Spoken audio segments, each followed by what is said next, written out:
మనతో ఉన్నారు మాజీ హోంమంత్రి వసంత నాగేశ్వరరావు. ఈ మాత్రం పూర్తిగా ఇష్టం లేని ఒక వైసీపీ పార్టీలోకి వెళ్ళి మీ అబ్బాయితో పాటు ప్రయాణం చేశారు మీరు.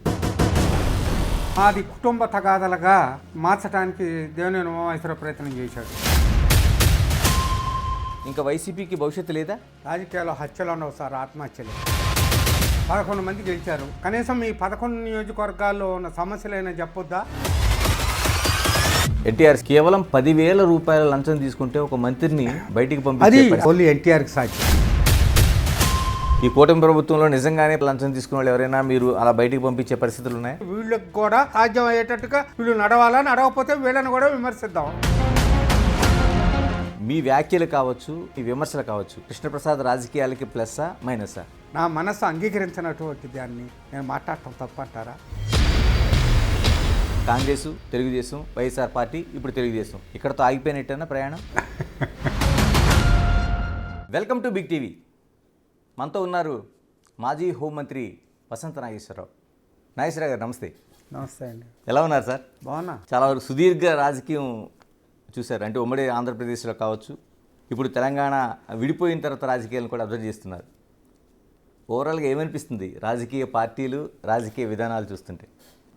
ఇప్పుడు 1952లో మనకు సంబంధించి తెలుగు ప్రజలకు సంబంధించినంత వరకు మనం ఉమ్మడి మద్రాసు రాష్ట్రాల్లో ఉండేవాళ్ళం. 1952లో వచ్చేటప్పటికి చీలిపోయిన తర్వాత మనం సెపరేట్ ఆంధ్ర ఏర్పాటు అయిన తర్వాత ఇప్పుడున్నటువంటి కర్నూలు దగ్గర నుంచి శ్రీకాకుళం దాకా ఉన్నటువంటిది ఒక ఆంధ్ర రాష్ట్రం ఏర్పాటు చేయటం, పొట్టి శ్రీరాములు గారి ఆత్మ బలిదానం వల్ల అయితేనేమి, మళ్ళీ వచ్చేటప్పటికి 1955 వచ్చేటప్పటికి భాషా ప్రయుక్త రాష్ట్రాలని ఏర్పడి తెలుగు మాట్లాడే ప్రజలందరూ ఒకటి, హిందీ మాట్లాడేవాళ్ళు ఒకటి, భోజ్పురి మాట్లాడేవాళ్ళు ఒకటి, పంజాబీ మాట్లాడేవాళ్ళు ఒకటి, ఇట్లా వివిధ భాషా ప్రయుక్త రాష్ట్రాలు ఏర్పడ్డాయి. ఈ భాషా ప్రయుక్త రాష్ట్రాలు ఏర్పడ్డప్పుడు 1956లో మళ్ళీ మనకి ఇక్కడ ఆంధ్రప్రదేశ్ అనేది ఏర్పడి ఆంధ్ర రాష్ట్రం మన దగ్గర ఉండేది. ఇక్కడ తెలంగాణలో నుంచి బురుగుల రామకృష్ణరావు గారు వీళ్ళందరూ ఇక్కడ ఒక రాజ్యాన్ని ఏర్పాటు చేశారు. 55 వచ్చేటప్పటికి ఆంధ్రప్రదేశ్ తొలి ముఖ్యమంత్రిగా నీలం సంజీవ్ రెడ్డి గారు ఏర్పాటు కావటం, ఇది ఒక రాజ్యాన్ని ఏర్పాటు చేయటం. తర్వాత మళ్ళా ఎప్పుడైతే అవసరాలు పెరిగినాయో అవమానాలు, అనుమానాలు గుర్తుకొస్తాయి. మాకు అవమానం జరిగింది, మాకు ఆంధ్ర ప్రజల పెత్తనం మాకు జరిగింది అని చెప్పని 1969లో మర్రి చెన్నారెడ్డి గారి నాయకత్వంలో ఆంధ్ర తెలంగాణ ఏర్పడాలి అని చెప్పని ఆయన పోరాటం చేయటం, ఎట్టకేలకు అది సాగిన తర్వాత ఇందిరాగాంధీ గారు చివరగా స్వర్గీయ జైపాల్ రెడ్డి గారు వీరందరూ కృషి వల్ల మీ గురువుగారు మా గురువు గారు, అందుకని ఆయన పేరు చెప్పుకొని ఉండలేను ఎంత చెప్పినా సరే. మళ్ళీ దీంట్లో సోనియా గాంధీ గారు ఆమె రాష్ట్రాన్ని ఇవ్వాలని నిర్ణయం చేసుకోవటం, దానికి కేసీఆర్ గారు మొదటి నుంచి పట్టు వదలకుండా నాకు రాష్ట్రం నాకు కావాల్సింది అని చెప్పడం, ఆయన సెంటిమెంట్స్ రెచ్చగొట్టడం, ఆంధ్ర వాళ్ళు వచ్చి చెప్పులు లేకుండా వచ్చి ఇక్కడ బ్రహ్మాండంగా మనకి అద్భుతంగా మన మీద పరిపాలన చేస్తున్నారు, అది ఇదేని ఆయనకున్న వాక్ చాతుర్యంతో రకరకాలైనటువంటి మాటలు ఆయన చెప్పడం జరిగింది. ఆ సందర్భంలోనే ఇక్కడ తెలంగాణని ఆంధ్రప్రదేశ్లో కలిపేటప్పుడు ఇక్కడ ఉన్నటువంటి కొన్ని హక్కులు నిజాం పరిపాలన తర్వాత మనకి సర్దార్ వల్లభాయ్ పటేల్ వాళ్ళందరూ కలిసి ఆంధ్రప్రదేశ్ని ప్రత్యేక తెలంగాణ వచ్చినప్పుడు వీళ్ళకి కొన్ని ముల్కీ రూల్స్ ఇచ్చారు. ఈ ముల్కీ రూల్స్ ఇచ్చినప్పుడు తెలంగాణలో ఉన్నటువంటి వాళ్ళకే ముల్కీ రూల్స్, తెలంగాణలో అంటే అప్పుడు ఉన్నటువంటి నిజాం రాష్ట్రంలో కర్ణాటకలో ఉన్నటువంటి 1-2 జిల్లాలు, మహారాష్ట్రలో ఉన్నటువంటి 1-2 జిల్లాలు, ఇవన్నీ కూడా అప్పుడు తెలంగాణలోనే ఉండేవి. విడిపోయి భాషా ప్రయుక్త రాష్ట్రాలంటే అటు వెళ్ళిపోయిన తర్వాత వీళ్ళకి ముల్కీ రూల్స్ ఇచ్చినప్పుడు ఇక్కడ పుట్టి పెరిగినటువంటి వాళ్ళకే ఇక్కడ హైదరాబాదులో ఉద్యోగాలు, లేకపోతే తెలంగాణ ప్రాంతంలో ఉద్యోగాలు అని చెప్పని జరగటం జరిగింది. జరిగిన తర్వాత 1972 వచ్చేటప్పటికి పివి నరసింహారావు గారు ముఖ్యమంత్రి అయి ఆయన నేను ఈ ముల్కీ రూల్స్ని అమలుపరుస్తానని అన్నప్పుడు అటు ఆంధ్రదేశంలో మరి మా క్యాపిటల్లో కర్ణాటకలో బెంగళూరులో ఎక్కడో కొల్లార్ డిస్ట్రిక్ట్ నుంచి వచ్చిన వాడికి బెంగళూరులో ఉద్యోగం ఉంది. తంజావూరు జిల్లా నుంచి వచ్చిన వాడికేమో చెన్నైలో ఉద్యోగం ఉంది. లేకపోతే నాగపూర్ నుంచో లేకపోతే ఇంకో ప్రాంతం నుంచో వచ్చినటువంటి వాడికేమో బొంబాయిలో ఉద్యోగం ఉంది. ఎక్కడో హిస్సార్ జిల్లా నుంచి వచ్చిన వాడికేమో హర్యానాలో చండీగఢ్లో ఉద్యోగం ఉంది. నా కృష్ణా జిల్లా నుంచి వచ్చిన వాడికో, నా గుంటూరు జిల్లా నుంచి వచ్చిన వాడికో, నా ప్రకాశం జిల్లా నుంచి వచ్చిన వాడికో హైదరాబాద్లో నాకు ముల్కీ లేదు కాబట్టి ఉద్యోగం లేదు అనేటువంటి పరిస్థితి వచ్చినప్పుడు అప్పుడు స్వర్గీయ కాకా వెంకటరత్నం గారు, బివి సుబ్బారెడ్డి గారు, బసిరెడ్డి గారు ఇత్యాదులందరూ పెద్ద నాయకులందరూ కూడా కాంగ్రెస్ ప్రభుత్వంలో ఉన్నా, పివి నరసింహారావు గారు గవర్నమెంట్లో ఉన్నా కూడా ఇది మేము సమంజసం కాదు, ఇది మేము మా క్యాపిటల్లో మాకు ఉద్యోగాలు లేనప్పుడు మాకు మెజార్టీ జిల్లాలో ఉన్నటువంటి మాకు అని చెప్పని వాళ్ళు పోరాటం చేయడం జరిగింది. అప్పుడే యువ శాసనసభ్యుడిగా ఉన్న నేను 1972లోనే మా పెద్దలు చెప్పిందే కాకుండా నాకు కూడా అనిపించినటువంటిది, మన ప్రాంతం వాళ్ళకి మన క్యాపిటల్లో ఉద్యోగాలు లేకపోతే భారతదేశంలో అనేక రాష్ట్రాల్లో వాళ్ళ రాజధానుల్లో వాళ్ళకు ఉద్యోగాలు ఉన్నప్పుడు మన రాజధానిలో మనకు ఉద్యోగం లేకపోవటం ఏంటి అనేది పోరాటాన్ని నేను కూడా మా పెద్దలతో పాటు కాకాని గారితో పాటు వీళ్ళతో పాటు విద్యార్థి నాయకుడిగా, అప్పటికి అతను విద్యార్థి శాసనసభ్యుడు కూడా కాదు, వెంకయ్య నాయుడు గారు ఆంధ్ర యూనివర్సిటీలో ఆయన స్టూడెంట్ లీడర్గా ఉండే ఆయన, అటువైపున కాంగ్రెస్ పక్షాన్ని నుంచి బివి సుబ్బారెడ్డి గారు, బసిరెడ్డి గారు, వాసిరెడ్డి కృష్ణమూర్తి నాయుడు గారు, చేపురోలు అన్నమయ్య గారు, లేకపోతే చెన్మూల వెంకట్రావు గారు, ఇట్లాంటి వాళ్ళు అంతానేమో కాంగ్రెస్ పక్షాన, లేకపోతే కాంగ్రెస్ ఇతర పక్షాల నుంచి గౌతుల అచ్చన్న గారు, తెన్నేటి విశ్వనాథం గారు, వారు మొత్తం మీద ఆంధ్రలో ప్రజల యొక్క ప్రయోజనాలను కాపాడుకోవటం కోసం ఒక ఉద్యమాన్ని రావటం. ఆ తర్వాత ఇందిరాగాంధీ గారు 2 ప్రాంతాల వాళ్ళని పిలవటం జరిగింది. పిలిచి ఆమె 6 పాయింట్ ఫార్ములా అని పెట్టారు. ఈ 6 పాయింట్ ఫార్ములాలోకి వచ్చేటప్పటికి ఎక్కడ జోన్లు, విశాఖపట్నం, శ్రీకాకుళం అవి ఒక zone 1, east Godavari, west Godavari, Krishna జిల్లా ఇది ఒక జోను, ఇట్లా తర్వాత వచ్చేటప్పటికి గుంటూరు, ప్రకాశం జిల్లాలు, నెల్లూరు జిల్లాలు ఇది ఒక జోను, రాయలసీమ ఒక జోను. ఈ జోన్లు వారీగా ఉద్యోగాలు, ఆ జోన్లు వారీగాలోనే ఆ జోనుల్లో ఉన్నటువంటి ఉద్యోగాలు భర్తీ చేయడానికి ఆ జోన్లలో వాళ్ళు అర్హులైనటువంటి వాళ్ళు ఇస్తేనే అని చెప్పని ఇట్లా జరుగుతూ ఉంది. అయిపోయినాయి, ఆ జోన్ వల్ల పోయింది. మళ్ళీ జోన్ సిస్టమ్ కూడా పోయి మళ్ళా మామూలు పరిపాలన రాకటం నాగేశ్వర గారు, ఇప్పుడు 70వ దశకంలోనే మీరు యూత్ కాంగ్రెస్ ఉమ్మడి రాష్ట్రంలోనే 1970లోనే మీరు పనిచేశారు. తర్వాత మీరు కాంగ్రెస్ పార్టీని చూశారు, తర్వాత తెలుగుదేశాన్ని చూశారు, మంత్రిగా చేశారు, తర్వాత వైసీపీని కూడా చూశారు. ఏంటి ఆ 3 పార్టీలను చూస్తే క్లుప్తంగా చెప్పాలంటే ఏం చెప్తారు? ఎందుకంటే 3 ప్రధానమైన పార్టీలను చూసి మీరు వచ్చారు ఇప్పుడు బయటికి. ఒకటండి, తొలి రోజుల్లో 70స్లో నా ఊరికి ఏం చేద్దాం, నా నియోజకవర్గానికి ఏం చేద్దాం, లేకపోతే నా జిల్లాకి ఏం చేద్దాం, కాన్సెప్ట్ అది అప్పుడు ఉన్నటువంటి పరిస్థితి.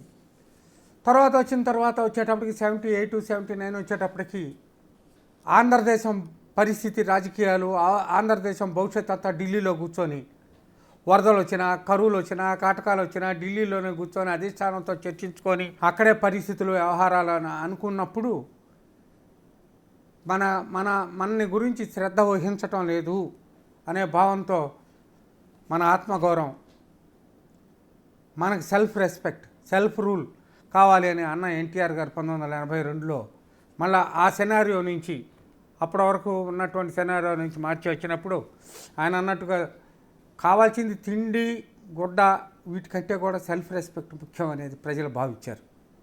ఆయన సెల్ఫ్ రెస్పెక్ట్ అనేటువంటి నినాదం మేము 1982లో అన్నగారు పార్టీ పెట్టినప్పుడే మేము ఆయనతో పాటు జాయిన్ అయ్యాం. ఈ సెల్ఫ్ రెస్పెక్ట్ అనేటువంటి భావంతో వచ్చినప్పుడు ఆంధ్రులు మళ్ళీ అన్నగారికి అక్కడ పరిపాలన అంటగట్టడం జరిగింది. ఏదేమైనా అంటే ఏమనిపిస్తుంది, 3 పార్టీల్లో మీరు ప్రయాణం చేశారు కదా, కాంగ్రెస్ని చూశారు దగ్గర నుంచి, తెలుగుదేశాన్ని చూశారు, వైసీపీని కూడా చూశారు. ఏంటి ఆ పార్టీలని మీరు ఆ వ్యత్యాసం చెప్పమంటే ఏం చెప్తారు? ఖచ్చితంగా వ్యత్యాసం ఉంది కదా. అసలు ప్రపంచ పరిణామాలు మారుతున్నప్పుడు మనం కూడా భారతదేశం, ఆంధ్రదేశం కూడా మారాలి కదా. ఇప్పుడు మన వాళ్ళు ఇప్పుడు ఒకప్పుడు మన వరకు మనం చూసుకుంటే మన ఊరు నుంచో మన జిల్లా నుంచో మన తాలూకా నుంచో అమెరికా వెళ్ళేవాళ్ళు కొద్దిమంది ఉండేవాళ్ళు, లేదా కెనడా వెళ్ళేవాళ్ళు కొద్దిమంది ఉండేవాళ్ళు, ఆస్ట్రేలియా వెళ్ళేవాళ్ళు కొంతమంది ఉండేవాళ్ళు. ఇవాళ ఊరికి 10 మంది, ఊరికి 20 మంది, ఊరికి 50 మంది. ఈ ఈ డెవలప్మెంట్ ఇటువైపు ఇటు జరుగుతుంది. రెండోది, ఇవాళ ఉన్నటువంటిది అక్షరాస్యత పెరిగింది, ప్రజాస్వామ్యం పట్ల శ్రద్ధ ఆలోచన ఎక్కువ పెరిగింది. మనకి ఏ పరిస్థితి మీరు చూశారు. మీరు 1983లో మనం అధికారంలోకి వచ్చాం. 84లో భాస్కర్రావు గారు ఎపిసోడ్తో ఇందిరాగాంధీ గారి జోక్యంతో జరిగింది అనేది ఆలోచన వచ్చిన తర్వాత 85 వచ్చేటప్పటికి ప్రజల ఆంధ్ర ప్రజానీకం ఒప్పుకోలేదు కదా. వెంటనే మళ్ళీ ఎన్టీ రామారావు గారిని మళ్ళీ వెంటనే 40 రోజుల్లోనూ 60 రోజుల్లోనూ వెంటనే అధికారంలో తీసుకురావడం జరిగింది. మళ్ళీ ఆయన తీసుకొచ్చిన తర్వాత ఆయన మా అందరినీ, అంటే నేను అనకూడదు, మళ్ళా 89 వచ్చేటప్పుడు 31 మంది మంత్రులను తీసేసి వ్యవహారం చేసేటప్పటికి ఆయన్ని కూడా ఓడించి మళ్ళీ కాంగ్రెస్ని తీసుకొచ్చారు కదా.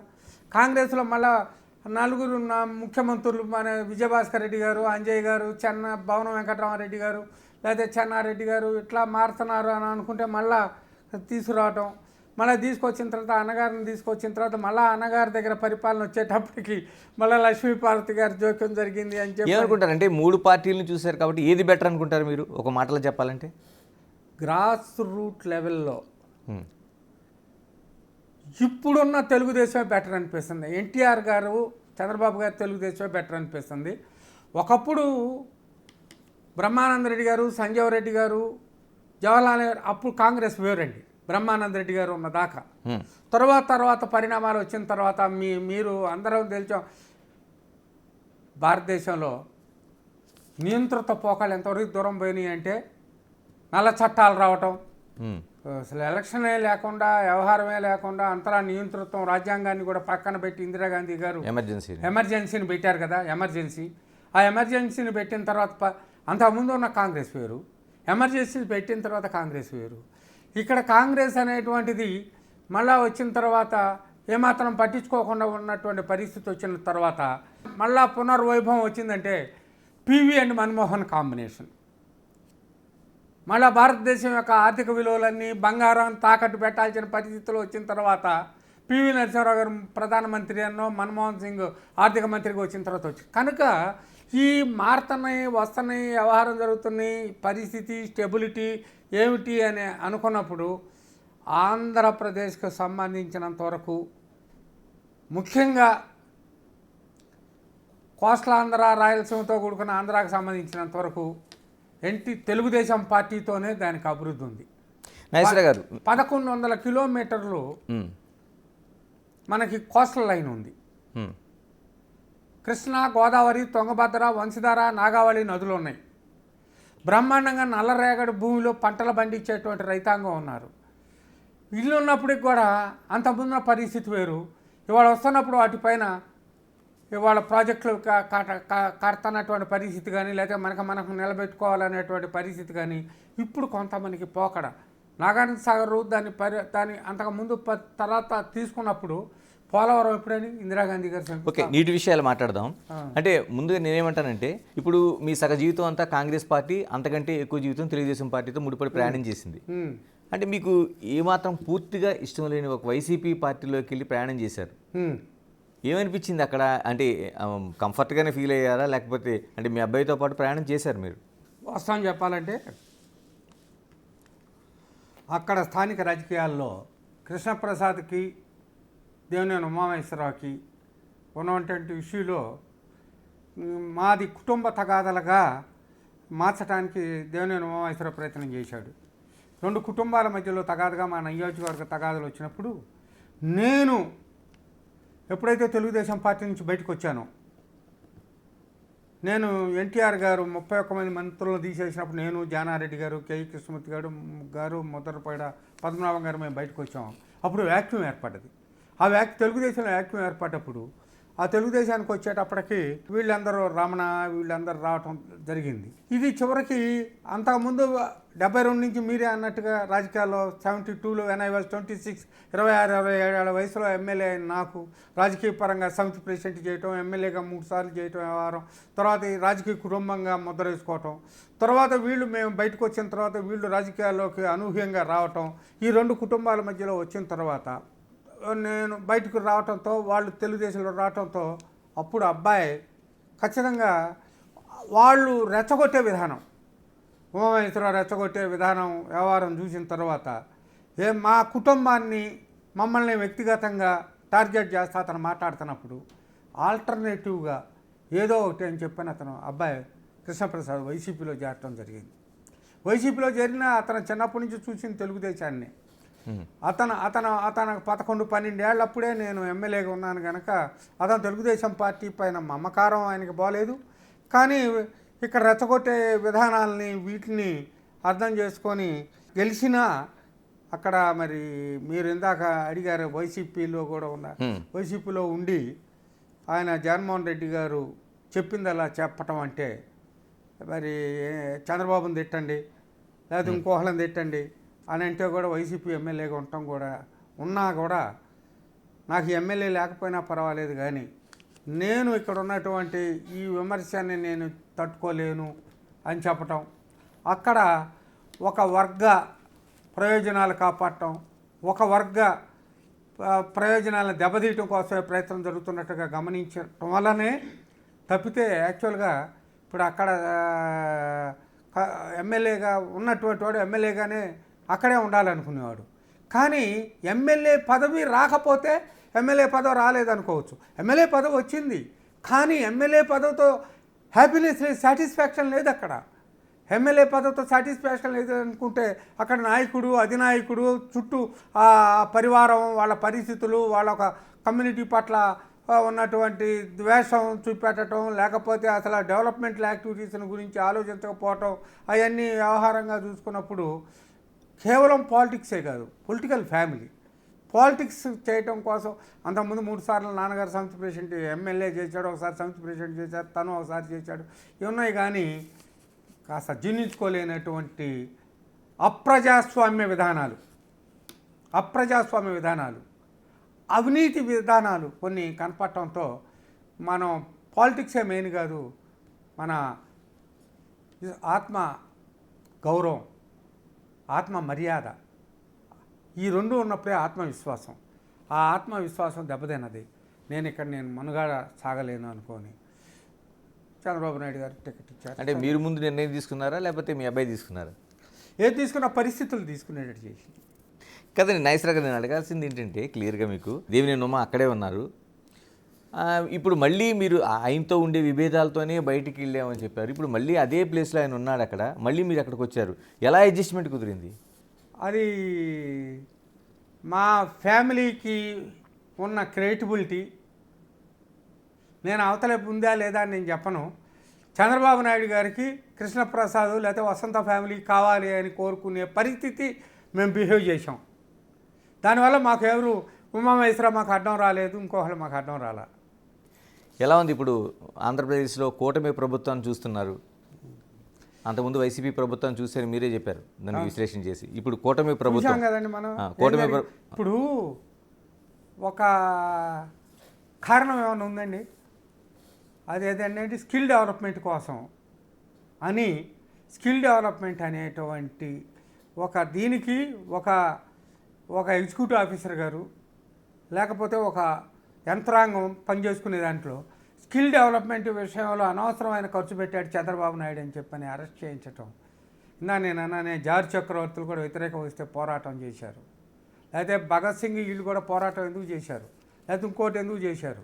ఇక్కడ అడ్డగోలు వ్యవహారంగా జరిగి డెమోక్రసీని కూనీ చేయాలని చెప్పని అనుకుంటున్నప్పుడు డెవలప్మెంటు లేకపోతే కులాలు మతాలు పక్కన చేయండి, నీకు డెమోక్రటిక్ వేలో ఒక స్కిల్ డెవలప్మెంట్ అనేది అని అన్నారు. కింద అసిస్టెంట్ సెక్రటరీ దగ్గర నుంచి, డిప్యూటీ సెక్రటరీ దగ్గర నుంచి, సెక్రటరీ దగ్గర నుంచి, ప్రిన్సిపల్ సెక్రటరీ దగ్గర నుంచి వాళ్ళందరూ అప్రూవ్ చేసి పంపించిన తర్వాత కన్సర్న్ మినిస్ట్రీకి పోయిన తర్వాత ఆ మినిస్ట్రీ దగ్గర నుంచి చీఫ్ మినిస్టర్ దగ్గరకు వచ్చిన తర్వాత సంతకం పెట్టిన దాన్ని నువ్వు స్కిల్ డెవలప్మెంట్లో నువ్వు తప్పు చేసావు కాబట్టి నీకు శిక్ష జైలుకి పంపిస్తున్నానని, లేకపోతే ఇంకో దాంట్లో సంబంధించి 53 రోజులు నువ్వు ఆయన సెంట్రల్ జైల్లో పెడితే భారత ప్రజలు ఎప్పుడైనా బంతి నేలకేసి కొడితే ఎంత గట్టి నేలకేసి కొట్టావో అంత గట్టిగా పైకి లెగుస్తుంది తప్పితే అది మనం మొఘలాయ చక్రవర్తుల పోరాటం అప్పుడు కానీ, బ్రిటిష్ వాళ్ళ పోరాటం అప్పుడు కానీ, పోర్చుగీస్ వాళ్ళ పోరాటం అప్పుడు కానీ, పోరాటం అయినా సరే ఎప్పుడైతే ఇబ్బందికి గురవుతారో అంత లెగిసి పోరాటం చేసే పరిస్థితి ఉంది. మరి మొన్న ఆ రకమైనటువంటి ఆయన జైల్లో పెట్టడం వల్ల, లేకపోతే ఇక్కడ డెమోక్రసీని పూర్తిగా నాశనం చేయటం వల్ల ఒక ఇద్దరు పోలీస్ ఆఫీసర్లు అమరావతిలో కూర్చొని మాట్లాడాల్సింది పోయి ఢిల్లీలో కూర్చొని మాట్లాడి వ్యవహారం చేయటం, వాళ్ళు అడ్డగోలుగా ఒక ముఖ్యమంత్రి అనేటువంటి ఓ మాజీ ముఖ్యమంత్రి 11 ఏళ్ళు ఆయనకి జైల్లో పెడితేనే అందులో ఫ్యాన్ కూడా లేదని అనేవాళ్ళు. అప్పుడు ఆ రోజుల్లో పరిస్థితి ఏంటో తెలియదు, మంచం కూడా సరిగ్గా ఉందో లేదో అని చెప్పి. ఎక్కడైతే నియంత్రితం వైపు దారి పోతుంది అంటున్నారో, కక్ష ఎక్కువగా పెరుగుతుందంటారో, ద్వేషం ఎప్పుడైతే పెరుగుతుందంటారో దానికి అల్టిమేట్గా వ్యతిరేకత అంతే వస్తుంది అనేది నా భావన. లేకపోతే 53 రోజులు ఆయన జైల్లో ఉంచకపోతే ఎక్కడండి?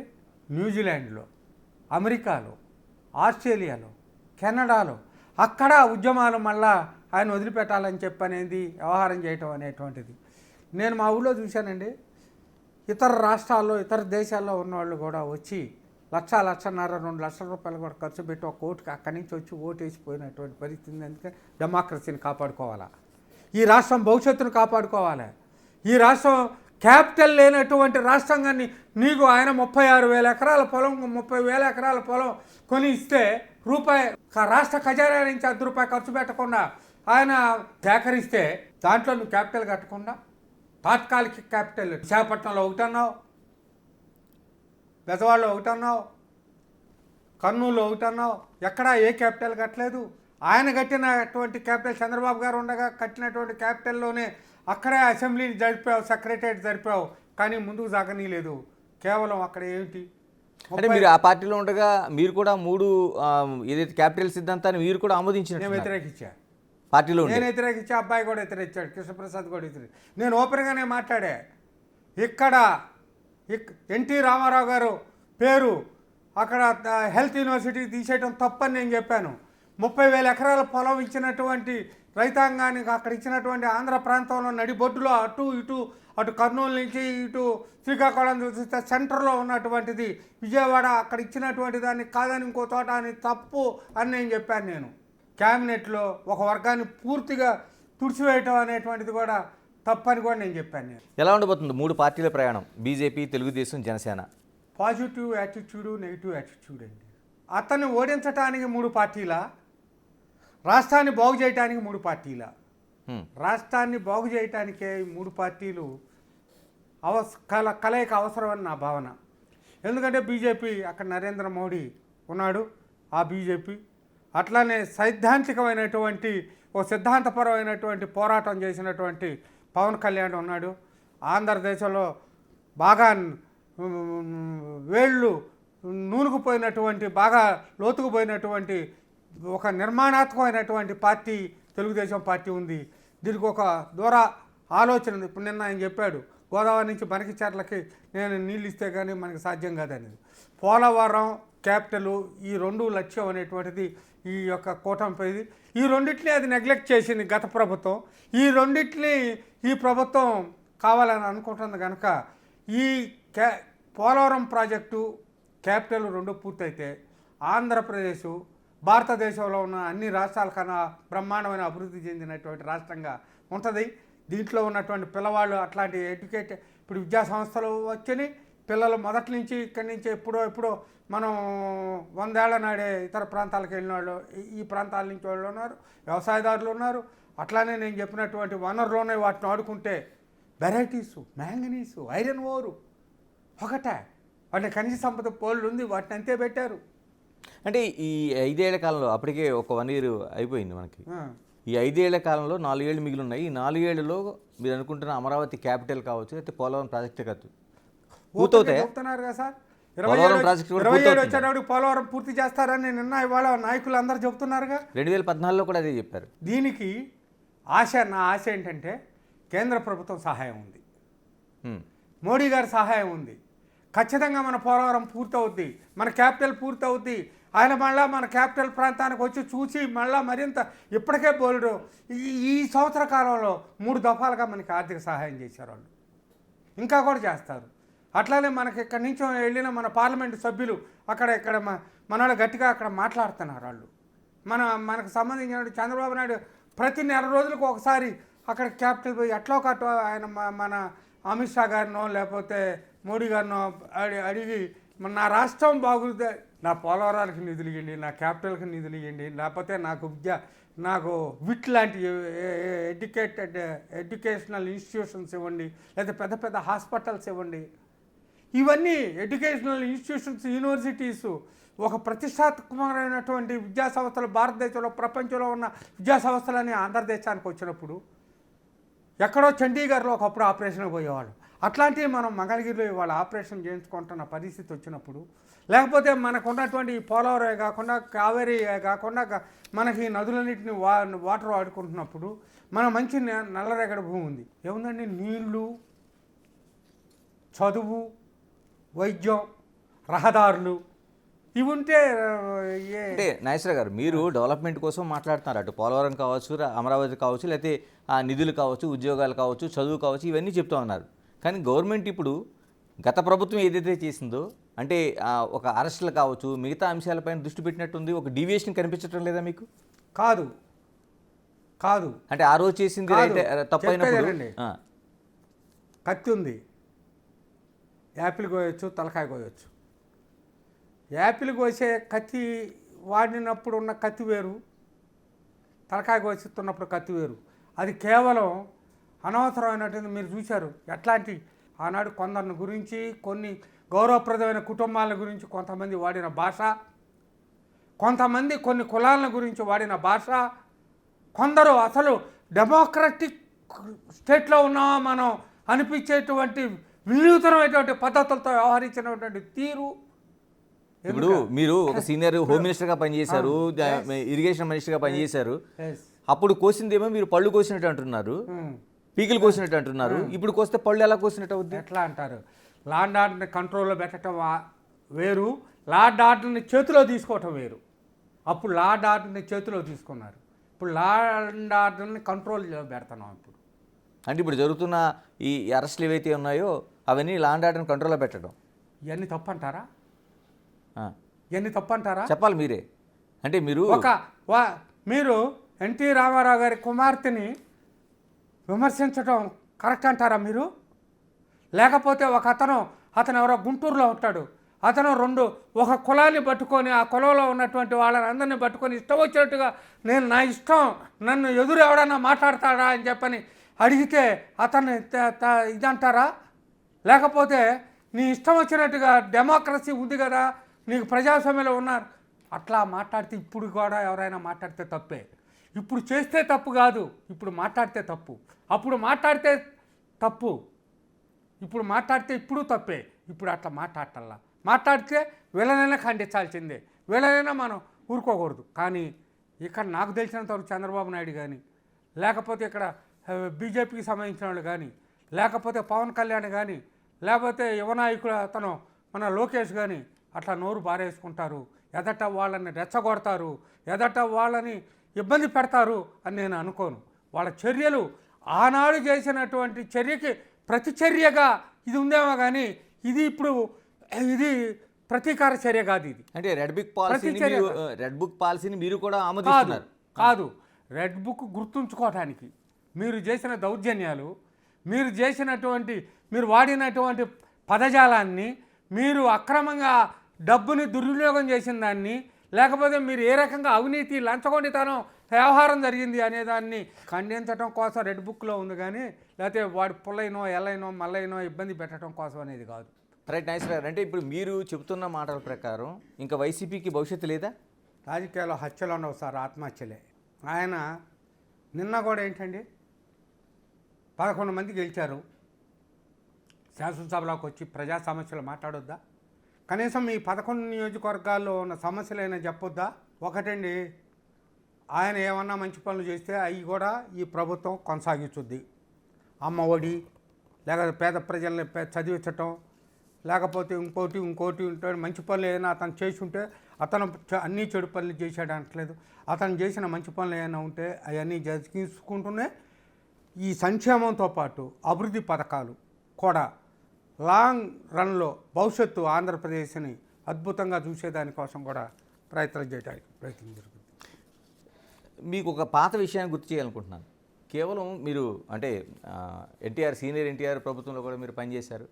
కేవలం 10,000 రూపాయల లంచం తీసుకుంటే ఒక మంత్రిని ఆయన బయటికి అది పంపించే ఆనాటి పరిస్థితి. మరి ఇప్పుడు అలా ఉందా? ఇప్పుడు ఆయన కోకటపల్లి రామచంద్రరావు గారు, ఆయన 10,000 లంచం తీసుకున్నాడని ఇంటెలిజెన్స్ ఇట్లా ఆయన అడుగుతున్నాడు, ఆయన ఇవ్వటానికి రేపు పొద్దున వెళ్తారు, ఏం చేయమంటారు అని అంటే, అట్లాంటి నా మంత్రివర్గంలో నుంచి ఎవరైనా 10,000 అయినా లంచం తీసుకునేటటువంటి పరిస్థితి ఉంటే పట్టుకొని తీసేద్దాం అంటున్నాడు. ప్రపంచంలో ఎక్కడైనా, భారతదేశంలో ఎక్కడైనా ఉందా?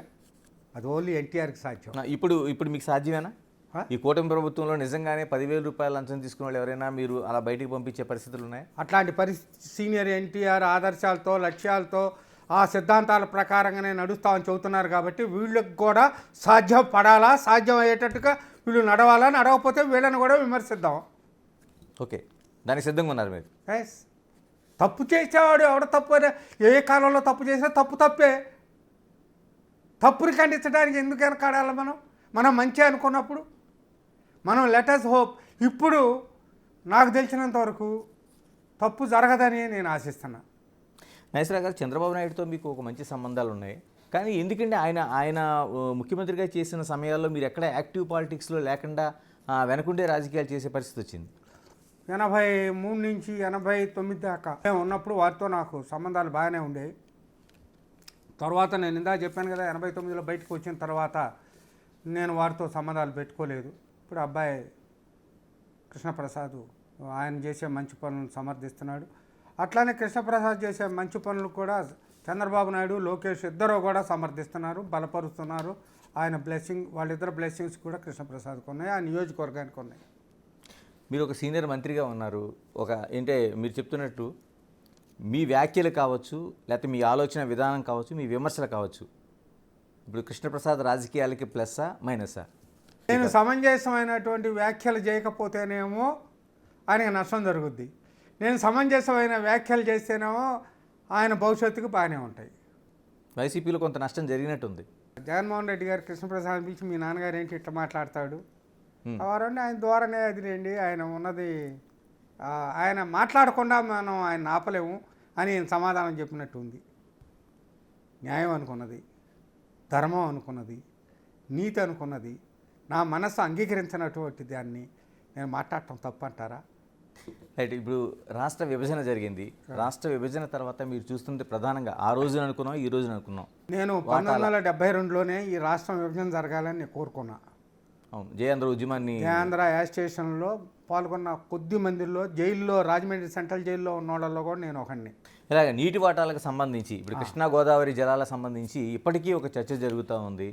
ఆ నీటి వాటాల పంపకం పైన మీరు, ఎందుకంటే అగ్రికల్చర్ మినిస్టర్గా పనిచేశారు మీరు, అవునండి, ఎలాగా అంటే ఇప్పటికీ 2 రాష్ట్రాలు ఎలాంటి స్టెప్స్ తీసుకోవాల్సిన అవసరం ఉంది? వాస్తవానికండి మనకి మహారాష్ట్ర, కర్ణాటక నుంచి మన 2 నదులు వస్తున్నాయండి. గోదావరి ఏమో మహారాష్ట్ర నుంచి, కర్ణాటక నుంచి ఏమో కృష్ణా ఇదండి. ఈ పైన ఏమో వాళ్ళందరూ బ్రహ్మాండం కట్టుకుంటున్నారండి. ఇక్కడ కర్ణాటకలో ఆల్మట్టి కట్టాడు ఈయన. దాని అప్పుడేమో ఇక్కడ ఉన్నటువంటి ప్రభుత్వాలు పెద్దగా పట్టించుకోలేదు. పైపెచ్చు ఆయన దేవగౌడ్ గారు ప్రధానిగా ఉండి దాన్ని ఎత్తు లేపటం కూడా జరిగిందండి. ఇటేపు వెళ్ళినప్పుడేమో మనకి ఇక్కడ బాబ్లీ ఇవన్నీ కట్టడం ఇవన్నీ జరుగుతున్నాయండి. దిగువ ఉన్నటువంటి మనకి కొంచెం ఇబ్బంది ఉన్నమాట నిజమే.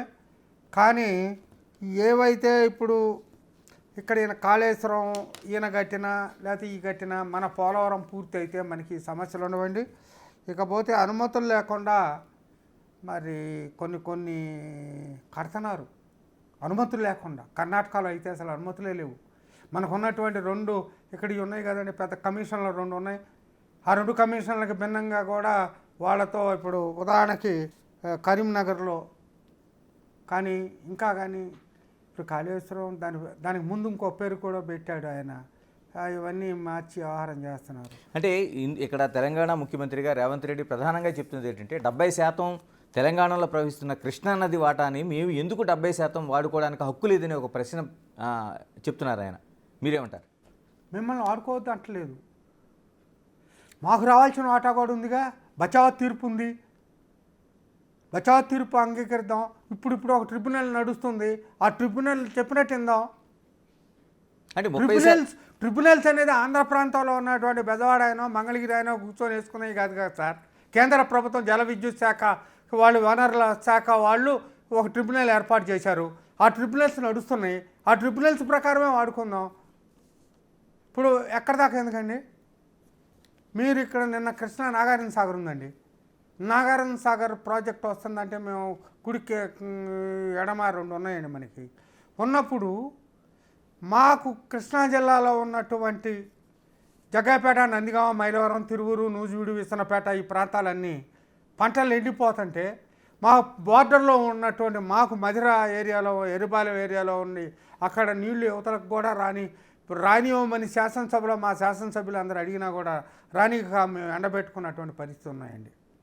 మాకు మరి నాగార్జున సాగర్ ఎడమ కళ్యాణాలు మరి అవన్నీ చేయడానికి మా ముత్యాల రాజా గారు నాగార్జున సాగర్ అనేది రావాలనేది మరి ప్రయత్నం చేసినటువంటి వాళ్ళలో ఆంధ్ర ప్రాంతం నుంచి వచ్చినటువంటి వాళ్ళు ఆర్థిక మరి రకాలుగా చెప్పి ఎంతో ఆశలు పెట్టి మాకు నందికొండ సాగర్ వచ్చిన అని మేము పాటలు పాడుకొని నీలం సంజయ్ రెడ్డి గారు, జవహర్లాల్ నెహ్రూ గారు శంకుస్థాపన చేస్తే వస్తానుకుంటే ఇవాళకి మాకు జోన్ 2కి జోన్ 3కి మాకు నందిగామ ప్రాంత కృష్ణా జిల్లాలో, ఎన్టీఆర్ జిల్లాలో నీళ్లు రావు. అటేపున కొంచెం ఏదైనా వచ్చినా గుంటూరు జిల్లాలో అవకాయ తప్పితే మాకు ఇక్కడ వీళ్ళకి ఏమన్నా నీళ్లు లేకుండా మేము ఏమన్నా తీసుకుపోతున్నాం. మాకు ఎట్లన్నా దిగువ నుంచి కిందకు వదిలితేనే కదండి మాకు వచ్చేది. మాకేంటంటే సముద్రం మాకేదో సార్ ఆర్దర్ కాటన్ పుణ్యవాంట గోదావరి మీదనో లేకపోతే ఆ కృష్ణా మీద బెజవాడ దగ్గరనో ఆ గోదావరి దగ్గర కట్టుకున్నాయి. ఆ తర్వాత ప్రకాశం పంతులు గారు వచ్చి చేసినవి. కానీ ఆంధ్రప్రదేశ్ ఏర్పడ్డ తర్వాత తెలంగాణలోకి వచ్చినటువంటి కృష్ణా గోదావరి మీద వచ్చినటువంటి ఆనకట్టలు కానీ ఇవన్నీ కానీ మాకు రాలేదండి. Okay, right. అంటే నేంటంటే ఇప్పటికీ మీరు వ్యవసాయ శాఖ మంత్రిగా పనిచేసిన ఇది ఉంది. ఇప్పటికీ మనకి నకిలీ విత్తనాలను చూస్తున్నాం, లేకపోతే బీటీ విత్తనాల ముసుగులో జరుగుతున్న దోపిడీలు చూస్తున్నాం, గిట్టుబాటు ధర రాకుండా రైతులు ఆత్మహత్యలు చూస్తున్నాం. ఈవెన్ అప్పటి నుంచి ఇప్పటికీ ఏమైనా అన్నిటికండి నిజాయితీ అవసరం అండి. ఒక అన్నదాతకి అన్యాయం చేస్తున్నాం అనేటువంటి భావన వాళ్ళకు ఉండాలి. లాభమే ఇదని. కానీ మన విజిలెన్స్లు ఉన్నాయి, ప్రభుత్వాలు చిత్తశుద్ధిగా పనిచేయాలా, విజిలెన్స్ బాగా యాక్టివిటీ పనిచేయాలా. ఎరువుల దగ్గర కానీ, క్రిమిసంహారకం కానీ, ఈ విత్తనాలు కానీ అవినీతి జరగకుండా, కల్తీ జరగకుండా, మోసం జరగకుండా ప్రభుత్వ యంత్రాంగము, ప్రభుత్వంలో ఉన్న అన్ని శాఖల వాళ్ళకి సమిష్టిగా పనిచేసి రైతుని ఆదుకోవాల్సినటువంటి పరిస్థితి రావాలి సార్. దానికి గుడ్ గవర్నెన్స్ ఉండాలి. ఆ good governance, let us hope good governance. Sir మేము సూటిగా అడగదలుచుకున్నాను. అంటే మీరు ఇంత రాజకీయ చరిత్ర ఉంది, మీరు ఇన్ని వర్గాలను కలుపుకొని ఒక ప్రయాణం చేసిన వ్యక్తి కేవలం ఒక కమ్మ సామాజిక వర్గానికి దానికి పూర్తి ప్రాధాన్యత లేదని ఒక పక్షపాత వైఖరి తీసుకుని చాలా చోట్ల మీ వాయిస్ వినిపిస్తూ ఉంటుంది. నాకు అభిమానం ఉంది కానీ దురభిమానం లేదండి. అందరితో పాటు సమానంగా కావాలంటాను కానీ అందరినీ అణిగిదొక్కి నాకు కావాలని నేను అన్నాను. అందరు లాంటి వాళ్ళనే నేను అని నేను అనుకుంటా. కానీ నాకు అభిమానం ఉన్నమాట నిజం కమ్యూనిటీ అంటే, కానీ దురభిమానం లేదండి నాకు. నా చరిత్ర తీసుకోండి, నా ఊళ్ళో చూసుకోండి. నా ఊళ్ళో నేను 1970లో నేను సర్పంచ్ అయినప్పుడు 24వ ఏట నేను అన్ని కులాల ప్రతినిధిగానే నేను గెలిచానండి. ఇప్పటిదాకా నా నియోజకవర్గంలో అన్ని కులాలు నన్ను ఆప్యాయతగానే ప్రేమగానే చూస్తే నేనంతే చూస్తాను వాళ్ళని. అంటే వైసీపీ నాకు మెరిట్స్ డిమెరిట్సే కానీ no question of likes and dislikes అండి. అంటే వైసీపీని వ్యతిరేకించిన ఒక అంశం ఇది కూడా ఉంది. కాదు, వాళ్ళు వ్యతిరేకిస్తే వాళ్ళు ద్వేషము అణగదొక్కాలని ప్రయత్నం చేస్తున్నారు కాబట్టి అది కరెక్ట్ కాదన్నానండి. ఎన్టీఆర్ గారి పేరు తీసేయటం ఏంటి ధర్మం అండి హెల్త్ యూనివర్సిటీకి? లేకపోతే మీరు క్యాపిటల్ అక్కడ కట్టకపోవటానికి కారణం ఏంటండి? చెప్పండి. క్యాబినెట్లో ఒక్కడికి కూడా మినిస్టర్ ఇవ్వడానికి కారణం ఏంటండి? మీకు ద్వేషం ఉందని నేను ఎత్తి చూపా, కానీ నాకు దురభిమానం ఉందని నేను చెప్పటల్లా. మీ ఒక కులాన్ని మీరు అణగదొక్కాలని చూస్తున్నారు, ఇది కరెక్ట్ కాదన్నాను తప్పితే నేను ఏమన్నా వైఎస్ రాజశేఖర రెడ్డి గారిని అన్నానా, బ్రహ్మానంద రెడ్డి గారిని అన్నానా, జైపాల్ రెడ్డి గారిని అన్నానా? ఒక పర్టిక్యులర్ పీరియడ్లో పర్టిక్యులర్ వ్యక్తి అతనికి అర్థం కాక అయాచితంగా వచ్చినటువంటి దాన్ని జాగ్రత్తగా వాడుకోవడం చేతగాక అనవసరంగా రెచ్చగొట్టాడు అన్నాను. కానీ ఒక సమాజం కులాలు, మతాలు, ప్రాంతాల పేరుతో ద్వేషాలతో పైకి రాదండి. అన్నీ కలిసి ఉంటేనే పైకి వచ్చేది. చివరిగా చెప్పండి నాగేశ్వరరావు గారు, అంటే మీకు ఎంత కాదనుకున్న ఆత్మాభిమానం ఎక్కువ. ఎందుకంటే నందమూరి తారక రామారావుని పదే పదే ప్రస్తావించే మీరు కాంగ్రెసు, తెలుగుదేశం, వైఎస్ఆర్ పార్టీ, ఇప్పుడు తెలుగుదేశం, ఇక్కడతో ఆగిపోయినట్టేనా ప్రయాణం? నేను ఎప్పుడు కూడా నా స్వతంత్రించిన నిర్ణయాలు తీసుకోలేదు, పరిస్థితులు నిర్ణయాలు తీసుకొచ్చినాయి. నేను మటుకు అన్నగారి దగ్గర నుంచి బయటకు వచ్చింది మటుకు 31 మంది మంత్రులు మా బడ్జెట్ లీక్ చేశారు అన్నప్పుడు ఆత్మాభిమానంతో బయటకు వచ్చిన మాట నిజమే. తర్వాత పరిణామాలన్నీ స్థానిక రాజకీయాల్లో అక్కడ కృష్ణప్రసాద్ తీసుకున్న నిర్ణయాల్ని నేను భిన్నంగా తీసుకోలేకపోయాను, నేను అంగీకరించాను. నేను ఏది కూడా రాజకీయాల్లో ఒకటే చెప్తున్నానండి, ప్రజల క్షేమం కోసం, ప్రజల కోసం, మంచి రాజకీయం కోసం. నేను ఇష్టపడని దాన్ని ఇష్టపట్టలేదని ఖండిస్తానేమో, కానీ నా స్వార్థం కోసం, నా భవిష్యత్తు కోసం, లేకపోతే నా పర్సనల్ ఎజెండాతోనో నేను ఏనాడు నేను చేయలేదు. కొన్ని తప్పులు జరిగినప్పుడు ఆ తప్పులు నేను అంగీకరించలేకపోయిన మనస్తత్వం నాకు ఉంది. ఇందాకే మీరు చెప్పారు కదా ఆత్మాభిమానం ఉందని. ఆత్మాభిమానం ఉండటం వల్లనే ఒకవేళ నేనేమన్నా గట్టిగా చెప్పానేమో. అంటే తెలుగుదేశం పార్టీ చివరి పార్టీ అని చెప్పట్లేదు మీరు, అవకాశం లేదంటారా? ఇంకా పాలిటిక్స్ లేవండి అసలు. ఇప్పుడు నేను 78, 79. మీ పాలిటిక్స్ అంటే కృష్ణప్రసాద్ గారి పాలిటిక్సే కదా, వేరువేరుగా చూస్తున్నారా? నేను చంద్రబాబు నాయుడు, లోకేష్, ఈ పవన్ కళ్యాణ్, బీజేపీ వీళ్ళ ఈ కూటమితో రాష్ట్రం బాగుంటుంది, మంచి రాజకీయాలు చేస్తారు, మంచి రాజకీయాలు ఉంటాయి కాబట్టి వాటిని ప్రోత్సహిస్తాం, సమర్థిస్తాం. థ్యాంక్ యూ నాగేశ్వరరావు గారు, థ్యాంక్ యూ వెరీ మచ్. ఇది అంటే ఎక్కడైనా అభివృద్ధి అనేది ఆత్మాభిమానంతో ముడిపడి నడవాలి. అలా లేనప్పుడు ఆ నడవడిక అనేది ఎక్కడైనా వ్యతిరేకించాల్సిన అవసరం వస్తుంది. అలాంటి రాజకీయాల్లో మనం వసంత నాగేశ్వరరావు గారిని చూస్తాం. Keep watching Big TV. This is Ganesh.